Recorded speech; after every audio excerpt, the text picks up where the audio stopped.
So if you were to look at this and see, hey, look, I've got all these routes. It looks like they're doing really the exact same thing here. Can I dry this out a little bit? And it's kind of interesting because one of the things you could end up doing, I'm going to comment out this code here, which means that if I go over here and I refresh this, I'll see that this route doesn't exist. And what I want to show you is that one of the things that I'm going to do here is that I'm actually going to export my connection. And the reason I'm going to do that is that what I'm going to do here is that when my app ends up loading, I'm going to go over here and I want to show you, I'm going to console.log my DB connection. Okay? But actually what I want to actually show you is that I actually can grab all the models because my connection is aware of all my models. I created all my models from my connection, right? We're always using connection define. So one of the things that Sequelize gives you with this object is that you could look at your models. You could end up querying your models, investigating your models, I should say. Obviously, you're doing querying here. But if I went to do that and I go back here, I'll see, and I really have to scroll up a bit to find this, but I'll see an object with basically my models. I've got my user model, my story model, and again, why are they singular? Well, they're singular because that's how I ended up naming them. I named them singular, so that's why they're here. Again, that determines the table name within the database. Let me do one other thing here, just so I get rid of some of the noise here. And you could do this as an environment variable if you want to, but I'm going to turn logging off.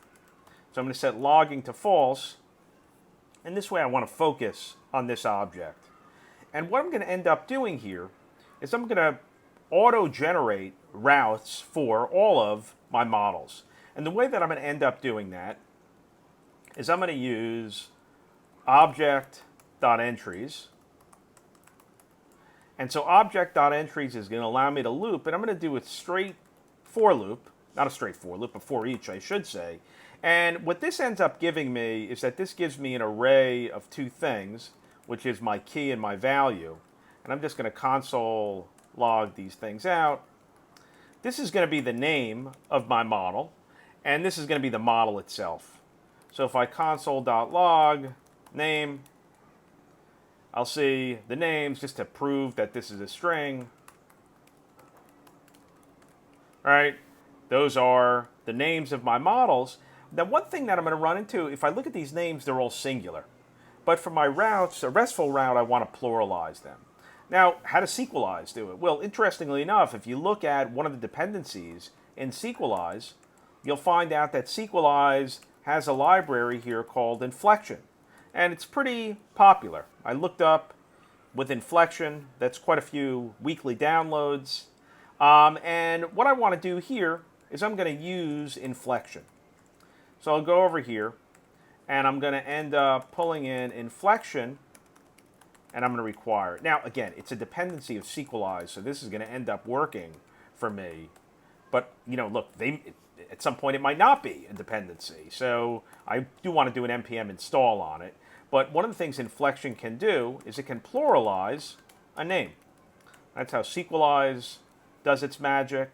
And now I'll see these are pluralized. And again, I probably want to go here just to be safe and bring it in as its own dependency. Because again, Sequelize could change its mind and use something else, and then I'd run into a problem. But what I want to do here is I'm basically going to recreate this code for each of my models. And I'm going to do that by saying model find all. Actually, I'm one step away, sorry. Let me switch this up a little bit. Get rid of this. Move this in. So this is going to be an app.get. And what I'm going to do here is I'm going to make this dynamic. And this is going to be $, and I'm going to say, hey, look, Inflection. And I could even do this. Let's actually even do a little destructuring. We don't need everything in Inflection. Let's just grab pluralize. And so we are going to pluralize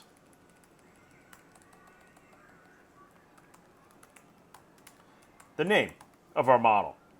And now we've got our model. Let's make this a little bit more generic here. This is going to be for items. We're going to send the items.